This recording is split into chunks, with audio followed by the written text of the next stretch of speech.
As I think about ways to improve businesses, customer experience keeps coming up. So I wanted to talk to somebody who's an expert here. The best-selling author of It's All About CEX, The Essential Guide to Customer and Employee Experience, Jason S Bradshaw, joins us on this bonus episode of The Business of Tech.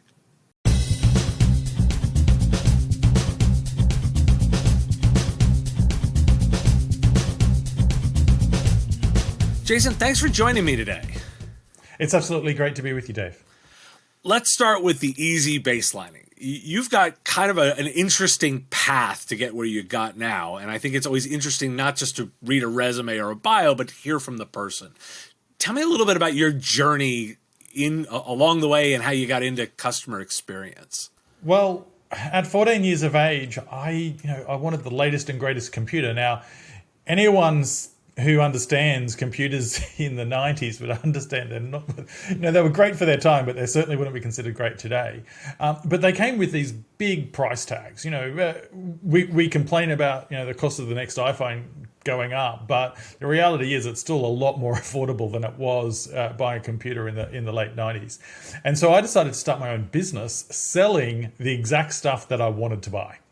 And so at 14 years of age, I started my first business, and I was influenced by, my mum and dad who were entrepreneurs and my grandparents. But at the really young age of 13, in fact, I started reading books by people like Tom Peters and Zig Ziglar around how you can purposely create an organization that delivers a better experience for customers. Now, we used different terms back in the 90s, but ultimately we were talking about customer experience. And then I was lucky enough to get some media attention, and then I went off and become a kid again in university, in college.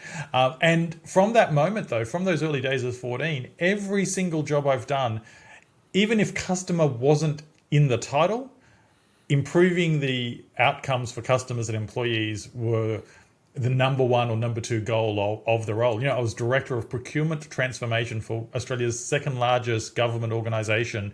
And my entire job was about putting, in government talk, the citizen back into procurement. So 3 decades, or coming up to 3 decades of working with companies like Volkswagen Group and Target, either with them as an employee or as a consultant, helping them transform the way they work from a customer and employee experience lens. And that's, enabled me to do great projects like a $36 million in sales in a brand new e-commerce platform in less than 9 months. So, this customer and employee experience track that I've been on has enabled me to, like I said, everything from procurement to sales, operations, and e-commerce. Now, I have to follow up on the asking here because our listeners are people delivering IT services. And in some of them, they actually still sell hardware. But you were selling computers in the late 90s when you could actually make money on it because there was healthy margin during that time frame. Can you give us just a little bit more insight into what that business looked like? Were you selling at a markup? How were you generating cash in that resale business? Yeah, so I had a very large bedroom, literally a very large bedroom. One half of it was my bedroom. The other half of it was my so-called office. I had,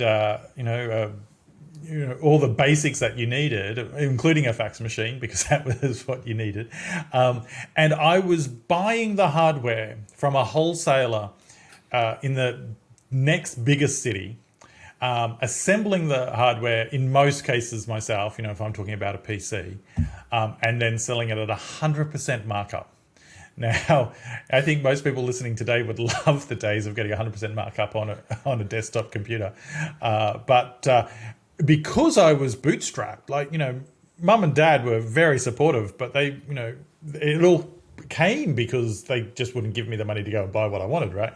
And so I would sell to you, Dave, and say, yes, you can get this fantastic computer. It's going to be more expensive than, my competitor down the street, but you'll get better experience. You'll get better service. You can call me anytime if something goes wrong. Oh, and by the way, you need to pay in advance. And people would, on the promise of it being better than what my competitors were doing. Because a lot of my competitors, they didn't understand it. You'd walk in.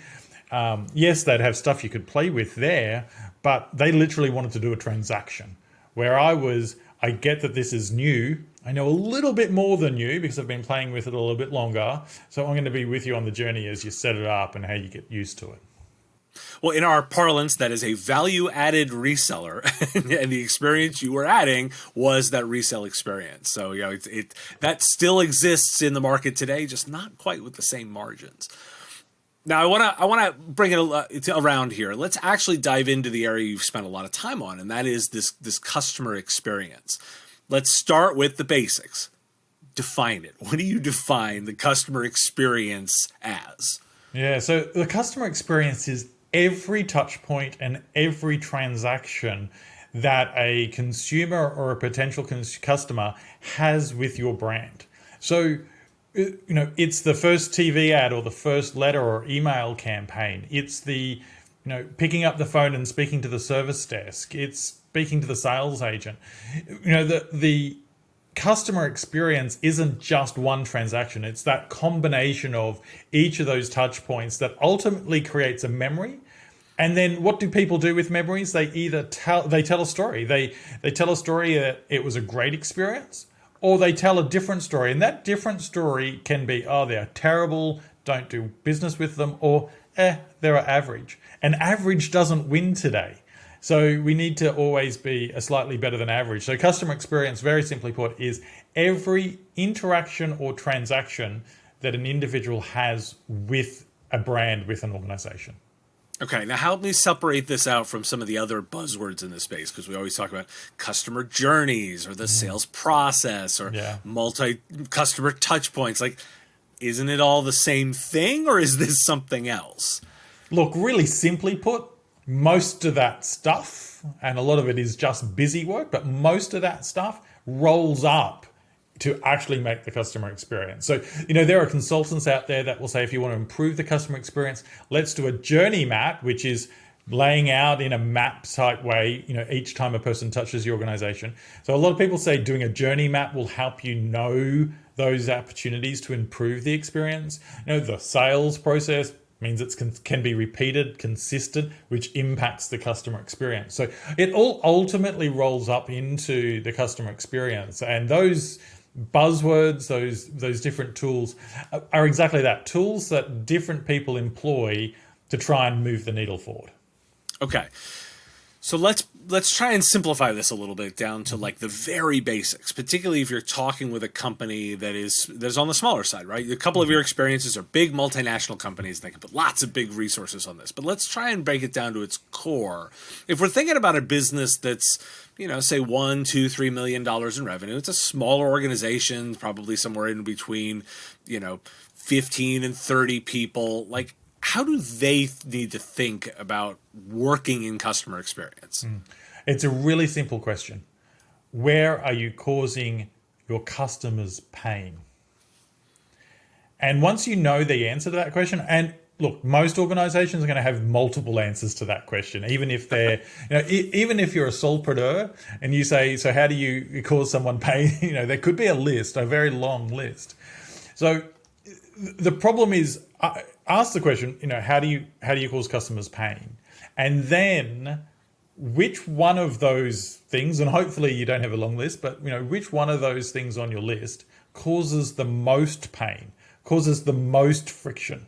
Because if you can reduce that pain, especially the big audacious one that really gets on people's nerves, if you can reduce it or eliminate it, you have done more for your customer's experience, more for building repeat and referral business than spending millions of dollars on a new IT system. Now, I'm sure you've got a great example. So help me out with this, with sort of that good example of something that you've seen in tons of businesses over and over again. That would be a good example of that pain. So I am going to use a multinational example here, Volkswagen Group, but the principles apply to any organization. So like any business, how do we get more leads? How do we talk to more prospects? And when we took a layer back in that new car buying experience and said, well, what are the pain points? What is the data saying to us? And the data said to us that it wasn't actually the signing of the contract, handing over the cash, or picking up the car that was creating the pain. It was the fear of discussing what the trade-in value of my old car was going to be. So of all the steps in the process, that was the part that most customers feared the most. So what we did at Volkswagen was we created an opportunity for a customer to put into the website information about their vehicle and in real time get a range of what that car would be worth. So they still had to ultimately have a conversation with the dealership around, what they're going to get, but they could go into that dealership informed that cars like mine were worth between X and Y. That one step increased leads that requested a callback by 300% and completely changed the conversation and the experience in dealerships. And that piece of IT work was essentially connecting two SaaS products on a subscription model together and putting a customer lens on it. That is what I mean by trying to find pain that you can remove from a customer. Now, that didn't mean that that 300% increase in leads led to a 300% increase in sales, but if you don't have the increase in leads, you don't get an increase in sales, right? And so each of your customers, or each of the people listening to this podcast, will have customers where there's either a pain that they're causing or a pain in the process that they might be able to influence that will lead to, a deeper engagement, a greater conversation. And that's what I mean about how can you find the pain and reduce it? Well, we do not lack for pain points in IT. Because oftentimes our customers are entirely feeling pain. Is this personalization? Because as I have dug into thinking about this and prepping to talk to you, and as I research this, one of the big trends I keep seeing is everyone talking about personalizing the customer experience more and more. And they've seen you even posted recently some data on the uptake of that. Is that an example of personalization? And how are we personalizing customer experiences now?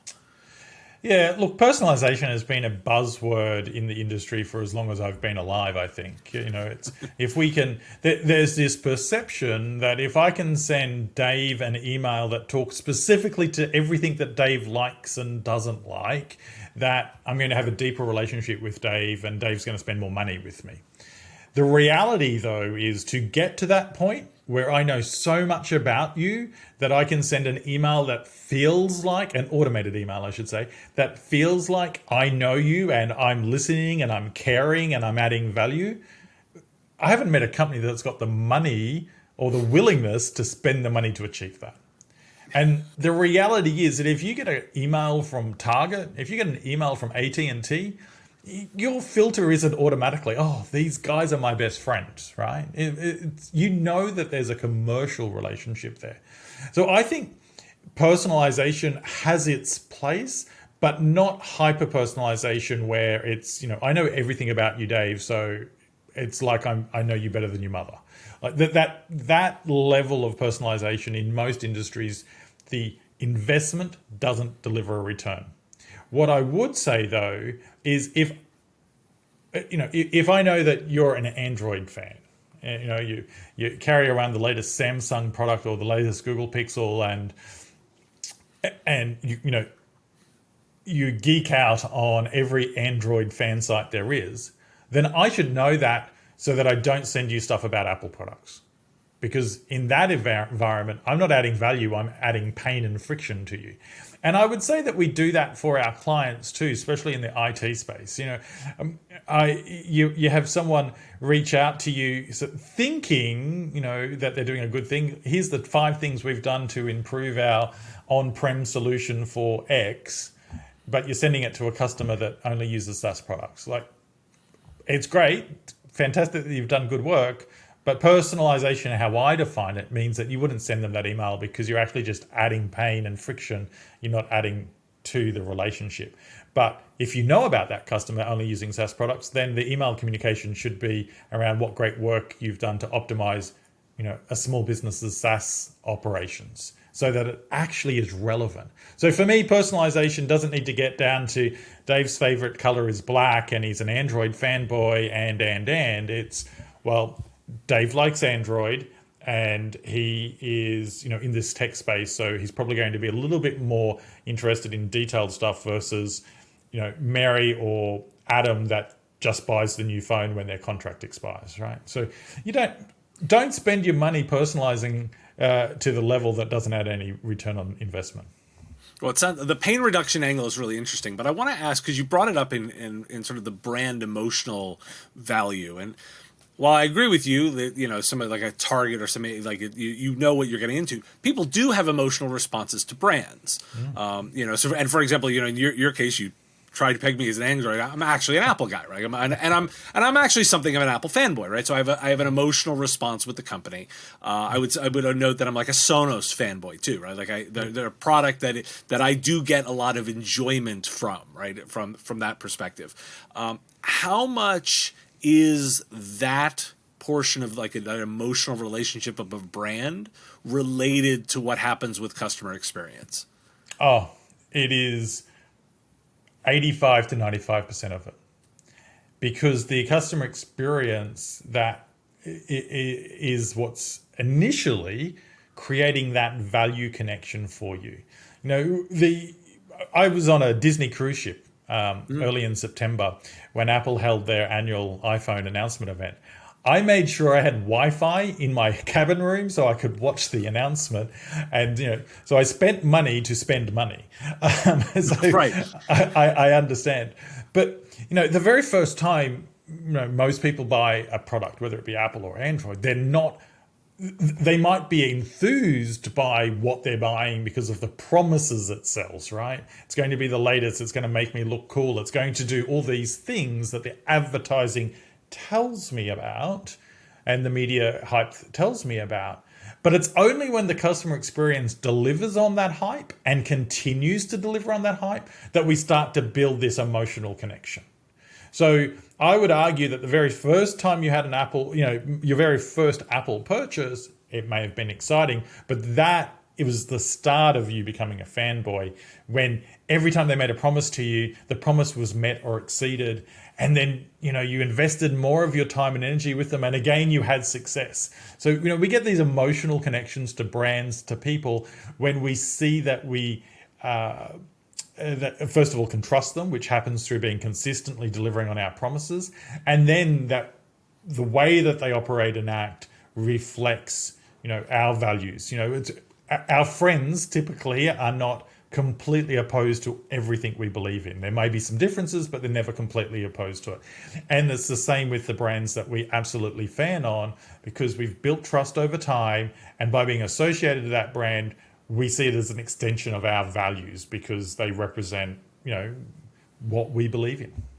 Now, the examples we just brought up were big companies. So I want to say, like, how is it different for what I might call boutique, boutique engagements, boutique brands, smaller companies? Is that experience different or not, and how so?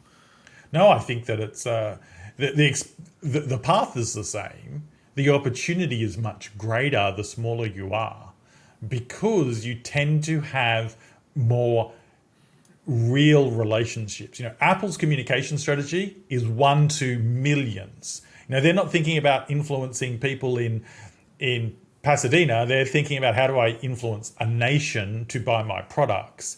And so when we get really focused on the niche that we serve and have more meaningful conversations because we really understand that niche, then we can create raving fans in a much more organic way, but also in a much deeper way, because again, that's the sheer size of the relationship is much more intimate than what someone like an Amazon can do. It's why when you go back to visit mum and dad, and you're like, oh, I've got to go to that bakery.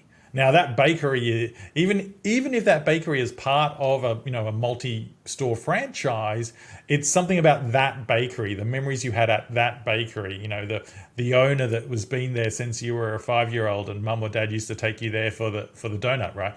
So it's the same opportunity for small businesses, no matter what you're selling, is to create that real personal relationship in the niche that you serve. So let me ask then, what do you think the minimum standard is now for this? Because it feels like this space has been ratcheting up. Like, where do you draw the line of it can't go below this? Well, for me, and this is going to seem odd, the minimum line is doing what you say you're going to do consistently. There are so many organizations out there that say that they're the fastest, the best, or the whatever. And that might be true 1 out of 10 times. But people buy consistency, people buy frictionless experiences. So, the table stakes, if you like, is doing what you say consistently, getting it right.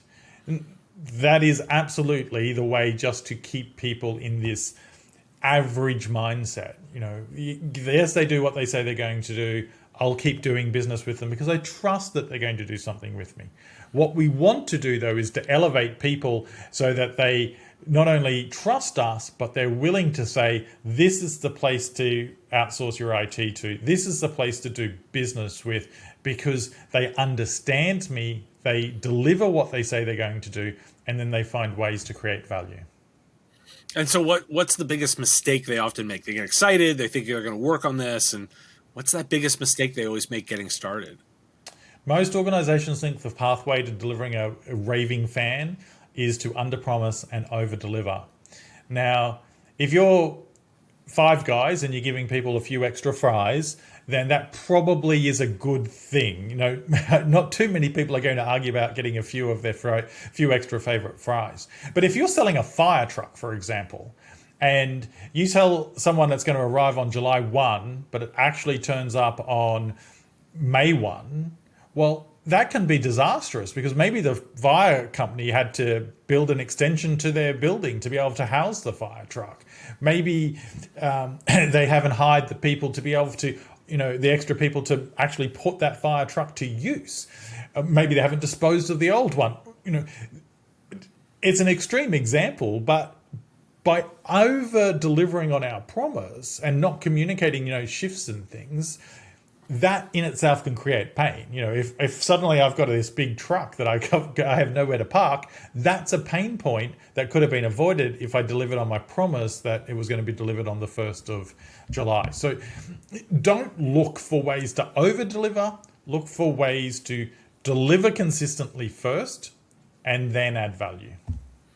It's an interesting take because oftentimes you do hear that mantra of, under deliver under promise over deliver, and that's a way to do this. So help me out then tie this back to the business. We were talking a little bit before we came on about financial incentives and tying execution of this to goals or bonuses. Is that the right strategy? How should they tie it to the metrics to make it happen? Yeah, so Forrester did some great research a few years back that showed that those organizations that paid a bonus for achieving a particular customer experience score actually didn't improve the customer experience. Yes, they got the score, but they didn't improve the experience in a long-term sustainable way and in a way that was organic to the organization. So, you'd say to, hey, Dave, can you stay back 5 minutes to help me meet this customer need? No, that's your problem. I don't get a bonus. You get a bonus for it. So it's your problem. Or, I've already got my bonus because I've got my score. And so it wasn't creating the right culture. The way that I would encourage organizations to look at it, and I'm not, I've worked in organizations that have had large bonuses attached to customer scores and all sorts of scores. What I would encourage organizations to do is if you're going to bonus it, that you make it a long-term bonus. So, it triggers after 3 consistent years because you don't want people to be able to game the system. You can fake a number in 1 year, but doing it 3 years in a row becomes harder. More importantly, though, I think it's about making it a standard and not walking past that standard and letting it not be delivered. If you go to Disney, I was at Disney a number of years ago, looking to hold a major program there. And I was with the sales consultant and we were walking along the boardwalk and there was some trash on the ground. And mid-conversation, without stopping, she scoops down, picks up the trash, pops it in the trash can and keeps walking. All while trying to sell me on this notion that the Disney property was the right property for this event and, all the things a good salesperson would do. Now, the reason she did that was not because her bonus is attached to cleanliness. It's not because that's going to get the sale, but because at Disney, one of their standards is that everybody is responsible for the cleanliness of the environment. Everybody is responsible for the experience, or for, in Disney talk, for making the magic. Now, what's the outcome of everyone taking responsibility? And of course, they have people responsible for sales, they have janitorial staff, but what is the outcome of everyone being responsible for it? A, it's never someone else's job, it's our job. And B, it's considered one of the most profitable entertainment companies in the world. Now, if a company with hundreds of thousands of employees can create a culture that is obsessed about the small things without attaching the small things to a bonus, then a company with 15 to 20 people can absolutely obsess about the small things and make it part of the culture, as opposed to a way to trigger a bonus. Because the bonus will come when you get the sales, you get the profit, you get the repeat and referral business. Now, I got to ask, because one of the adages you hear all the time is that if everyone's responsible for something, no one's responsible for it. So what's the difference in execution here between that way of thinking versus what Disney's able to accomplish by making everyone responsible for something? What's the difference? Yeah, so everyone can be responsible for something, but not everyone's accountable for something, right? So, what I would encourage is an organization to have a person accountable for customer outcomes. And they and their team, which could be part-time work, are responsible for delivering the processes, the policies, the ways of working that enables everyone to be responsible for delivering on it. So if a guest writes into Disney about the park being dirty, they don't call a town hall and say, everyone, you should have cleaned the park. They contact the head of janitorial and say, how could this happen, right? Because the janitorial team are accountable for the outcome, but everyone contributes to the outcome or is responsible for the outcome. And so that's, in an IT organization, you'd get, in my example of making someone accountable for customer experience, you would go to that head of customer experience and say, what's happening here? What can we do to fix it? But at the senior management meeting, you're going to talk about, we have some alarming customer trends, right? And how can you improve within your department from your responsibility point of view? The salesperson is just as responsible for how they make someone feel, but the accountability sits with the person designing the programs. Jason, you've given us a lot to think about here. If people are interested in learning more, what's a great place for them to get started with? Look, across all the socials and my website, it's just Jason S Bradshaw, so jasonsbradshaw.com for the website. I have an irregular newsletter because I don't like to spam you every week. I only send you something if I think it will be of value. I have a podcast as well, and as I said, all the socials, Jason S Bradshaw. Well, thanks for joining me for today. Dave, it's been a pleasure. Thanks for having me on. Thanks for your time and attention. Time is a finite resource, and I really value you giving me some of yours. If you like this video, you can let me know with a like of the video, and even more valuable, hitting the subscription button. My content is all free, and I use metrics like subscriptions to pay the bills, so it has real value. The content here is produced under ethics guidelines posted at businessof.tech. If you're interested in more content like this, you can get access to content early via our Patreon at patreon.com/MSPRadio. It's our give what you want model where you set the value of what you think the content is worth. If you like this podcast, you can catch it daily as the 5-minute news and commentary show, The Business of Tech, available on all your favorite podcatchers with links at businessof.tech. Just hit that big blue button to subscribe. Again, thank you for taking time out of your day to listen, and I really value the interaction. If you want to say something in the comments, I do respond and watch all that, and I look forward to talking to you next time.